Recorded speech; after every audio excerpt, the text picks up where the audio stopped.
AIPAC, America's pro-Israel lobby. I worked for candidates in the 90s as their finance director, and I would come on a congressional race. I'm a 20-something kid who also knows nothing beyond the state borders, let alone overseas.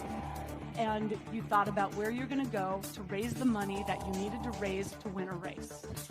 And you went to labor, and you went to the choice community, and you went to the Jewish community. But before you went to the Jewish community, you had a conversation with the lead AIPAC person in your state, and they made it clear that you needed a paper on Israel. We will forever fight to protect the Jewish people and the Jewish state of Israel. Am Yisrael Chai! Am Yisrael Chai! God bless America, and Am Yisrael Chai! This relationship between Israel and the United States is indeed unbreakable. If this capital crumbled to the ground, the one thing that would remain is our commitment to our aid, and I don't even call it aid, our cooperation with Israel. And here goes the grenade. Israel. The second you mention the word Israel, the nation Israel, the concept Israel, many in the American press become very defensive. We're not allowed to be highly critical of the state of Israel. And the other thing we're not allowed to do is discuss the notion that Israel and the notion of Israeli interests may in fact be dictating what America is doing. That what we're doing in the Middle East may not be to the benefit of America's national security, but to Israel's national security. But see, we don't want to talk about that because one of the great success stories out there is the pro-Israeli lobby that has successfully enabled themselves to blend the two together so that when we speak of Israeli interests, they say, no, we're speaking of American interests. It's interesting that AIPAC and other elements of the Israeli lobby don't have to register as agents of a foreign government. It would be nice if they did, because then we'd know when they're advocating on behalf of Israel or they're advocating on behalf of the United States of America.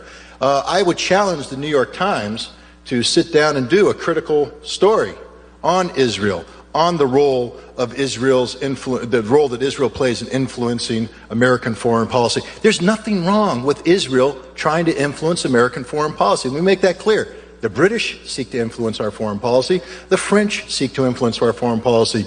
The Saudis seek to influence our foreign policy. The difference is when they do this and they bring American citizens into play, these Americans, once they take the money of a foreign government and they advocate on behalf of that foreign government, they register themselves as an agent of that government so we know where they're coming from. That's all I ask the Israelis to do. Let us know where you're coming from, because stop confusing the American public that Israel's interests are necessarily America's interests. But Israel, through its lobby, has manifested so much power over the United States Congress that we're embroiled in wars that I don't believe we should be. Our kids are coming back in body bags. And in the long run, this Israeli lobby is going to hurt Israel. So as soon as you mention Israel, someone claims you're an anti-Semite. The truth of the matter is, I'm pro-American, Sean. And I don't know, I don't like, hear me.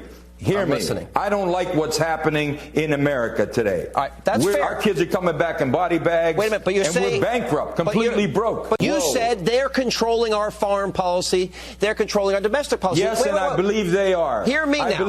I believe they control the Senate and the House Foreign Affairs Committee. That's insane. And they're controlling our foreign policy. Congressman, that's conspiratorial nutjob stuff. Our Congress, that, quote, they are influencing the sole control of influencing of our domestic policy is an absurdity. It sounds like you are a kook. Sean, I'm not suggesting it. I'm telling it. Yes, I believe they manifest a great power over America. Let me also say, in the last 4 years, there are 2 separate incidents of AIPAC spying on America. We even conducted a search warrant on AIPAC headquarters. Now, I don't like what's going on. Tonight, we recognize all those who have worked so hard to foster a strong U.S.-Israel relationship. Our friends in the United States Congress Tomorrow, AIPAC citizen activists will be part of our largest lobby day in history with a record 530 meetings on Capitol Hill, including all 100 Senate offices.